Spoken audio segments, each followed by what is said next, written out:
आज 11 फरवरी 2026 को महासंघ प्रमुख एवं राष्ट्रीय अध्यक्ष गणपत सिंह जी राठौड़ के परिवार से भतीजे वीरेंद्र सिंह राठौड़ की शादी झुंझुनू जिले के बेरी गांव में मेजर सिंह शेखावत के यहां पूरी तरह टीका मुक्त, नशा मुक्त और दहेज मुक्त सादगी पूर्ण तरीके से हुई संपन्न।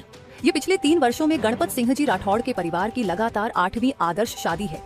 गणपत सिंह जी ने संदेश दिया, पहले खुद सुधरो, फिर परिवार, गांव और समाज सुधारो। गौरतलब है कि राष्ट्रीय अध्यक्ष गणपत सिंह जी राठौड़ ने अपने बेटे की शादी भी 2 वर्ष पूर्व जयपुर में टीका मुक्त व दहेज मुक्त कर समाज को दिया था उदाहरण। जय माता दी साहब। जय माता दी। मैं गणपत सिंह राठौड़ और यह बरात है जो बवादिया से आई है, ये मेरा भतीजा लगता है। मैं जयपुरिया हूँ और हमने एक मुहिम स्टार्ट की है देश विरोधी की राजपूत स्रोत संस्थान की भी राष्ट्रीय अध्यक्ष शुक्रवार को अभी पीछे कोई बिल वाला चर्चा कर रहा था कहीं गणपत सिंह देश विरोधी है। ये देश विरोधी को नहीं, हमें कह रहे हैं भाई मांग मत करो कोई भी चीज, अपने बेटियों को नहीं देता, सब देता है।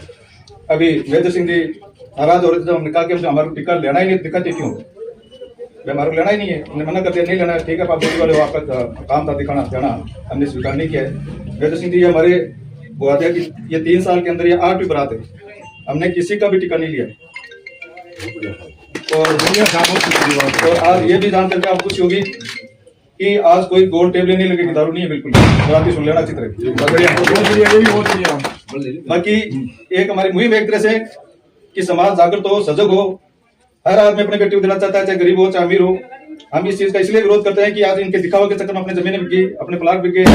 आज आप राजपूत समाज के पास इतनी जमीन होती थी, आज आप देखिए कि ज्यादातर अपने दिखावे के अंदर इसमें दारू में, दिखाव में, दहेज में दे करके और आज मतलब आधी 50% जमीन अपने गाँव बिक चुकी है। ये कोई जमाना था, मेरे पिताजी गांव के बुआदिया ठाकुर साहब जो पूर्व जागीरदार थे, 104 साल के, अभी कुछ साल पहले खत्म हुए। हम छोटे थे, मेरे को चित्र याद है, उस टाइम पैसे नहीं होते थे, ऊँट लिया करते थे। भाई ऊँट दो, टोल दो, मशीन दो, घड़ी दो, रेडी दो। हमारे शादी के मान में बैंक में मैनेजर हूँ, बैंक को लगे हमारे शादी में रेडियो मांग लो, सब कंपनी का होना चाहिए, बुश कंपनी का रेडियो होना चाहिए। तो जमाना था साहब, आज जमाना है। और वही परंपरा आज नई पीढ़ी सुधर रही है। आज बीन राजा साहब के देख मुझे टीका नहीं लेना है, तो आज एक अच्छी पहल है। आप भी आओगे जाओगे तो आप भी चीज के सोचोगे कि ये चीजें धीरे धीरे अपने कम करनी चाहिए, क्योंकि जितनी भी सामाजिक कुरीतियां, कुरीवाद है, कुप्रथाएं हैं, ये अपने फैला रखी है। बाकी दान, कन्यादान, दान तो पहले देते थे, पहले गाय देते थे।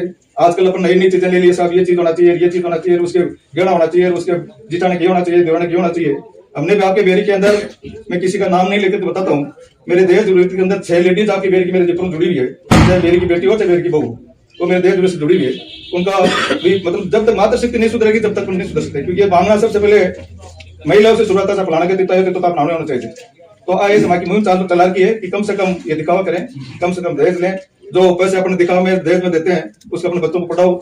मेरी बच्चे भी कर्नल है, मैंने भी आज से 20 साल पहले उसको पढ़ाया है, तभी तो कर्नल बनी है ना। पढ़ाते हैं कहां से बनता, अपना भी दहेज है। अगर बच्ची पढ़ गई तो अपना भी दहेज हो गया ना, एक तरह से बच्ची सक्षम होगी तो अपना भी दहेज होगा, उससे बड़ा क्या दहेज होगा अगले के लिए। तो हमने एक राजपूत स्रोत सेवक संस्थान भी बना की है, जिसका मैं राष्ट्रीय अध्यक्ष हूँ। और आज दिन तक हमने गरीब परिवारों को 130 परिवार को हमने महाराज डायरेक्ट 5 करोड़ से ऊपर खाते में भेज दिए। हमारे पास कोई बैंक खाता नहीं है, हमारे पास बैंक रजिस्ट्रेशन नहीं है। हमने 1000 आदमी ग्रुप बना रखा है। कोई गाँव के जैसा गरीब है, विधवा है, इसके पास सारा कोई नहीं है घर खर्चा चलाने के लिए या शादी करने के लिए, तो हम डायरेक्ट उसके खाते में भेजते हैं। और 130 परिवार को हमने अभी तक 5 करोड़ और 33 लाख रुपए डायरेक्ट खाते में भेजते हैं। ये हमारी मुहिम है, सोच है। आज हमारी सोच को मैं 5 साल से इसका अध्यक्ष हूँ और हमने चीज लागू करी है। ये मेरा परिवार बेटा सारा, कोई दूसरी बात नहीं है कि नहीं झूठ बोल के सब आटी बरात को जैसे बताइए ना, झूठ तो बोल नहीं सकता, सच को सच बताने में क्या दिक्कत है। तो ये चीजें क्या है कि अब ये नवीन लोग है, ये लोग इनको समझने लगे। हम तभी भी लालच करेंगे, मेरा बाप लिया था, दादा लिया था, मैं कुछ न कुछ लूं, तो ये धीरे धीरे कम हो रही है। आज कोई विशेष बोलने वाला तो दिन नहीं है, अच्छी बात है। आज एक अच्छी परंपरा अपनी शुरू हुई है। हमने यहाँ तक शुरू किया है कि हर दूल्हे को आप तलवार भेंट करो। अभी आपने देखा होगा सोशल मीडिया के अंदर 3 दिन पहले मैंने राजपूत सभा जयपुर के अंदर 225 लड़कियों को मैंने निःशुल्क तलवारबाजी सिखाई है। 225 बहुत होती है राजपूत लड़कियों, 225 को हमने सिखाई है। और अभी जो विराट हिंदू सम्मेलन हो रहे थे उसमें 180 लड़कियों ने 10 प्रोग्राम में तलवारबाजी दिखाई है। क्योंकि अपने धर्म में लिखा हुआ है शस्त्र और शास्त्र का ज्ञान होना चाहिए, शस्त्र और शास्त्र अपने पास रहना चाहिए। इसी मुहिम के तहत हमने शुरू किया था। जब हमने आज से 6 महीने पहले हमने शुरू किया था तो लोगों ने हमारा विरोध किया कि जहाँ कलम का जमाना है, जहाँ बम का जमाना है, जहाँ मिसाइल का जमाना है, तलवार क्या काम आएगी। और जब बच्ची गली में जा रही है, रास्ते में जा रही है, लड़के उसके कुछ छेड़ा छेड़ी कर रहे हैं, तो हम मिसाइल तलवार मिसाइल और बम काम थोड़ेगा, वो हम जो लाठी सिखाते हैं, कराटे सिखाते हैं, तलवार सिखाते हैं, वो काम आएगी। आज ये स्थिति है कि आज हमारे पास जगह नहीं है। हम एक छत के नीचे निःशुल्क जगह शादियां करते हैं। हम अभी तक मतलब 1400 हम एक मतलब जयपुर के अंदर हम एक दहेज विरोधी का कैंप लगाते हैं, जिसमें हमारे पास टेबलें लगाते हैं, वहाँ पंडित रहता है, वहाँ बच्चे आपसे परिचय करो। पहले क्या है कि नाना भोजाई का दुराना रे सगाई करा देते, आज बीच में पता नहीं है। हमने इसको भी 3 साल से मुहिम चढ़ के जयपुर के अंदर हमारे पास करीबन 8000 बायोडाटा है, और हम आपसे में सगाई करते हैं। मतलब एक छत के नीचे ये निःशुल्क सगाई करते हैं, और जो दहेज नहीं लेता है, नहीं देता है, उसको भी सम्मानित करते हैं। एक छोटी सी मैं आप सरदार विराज रहे हो, इसलिए मैंने आपको छोटी सी बात बता दी।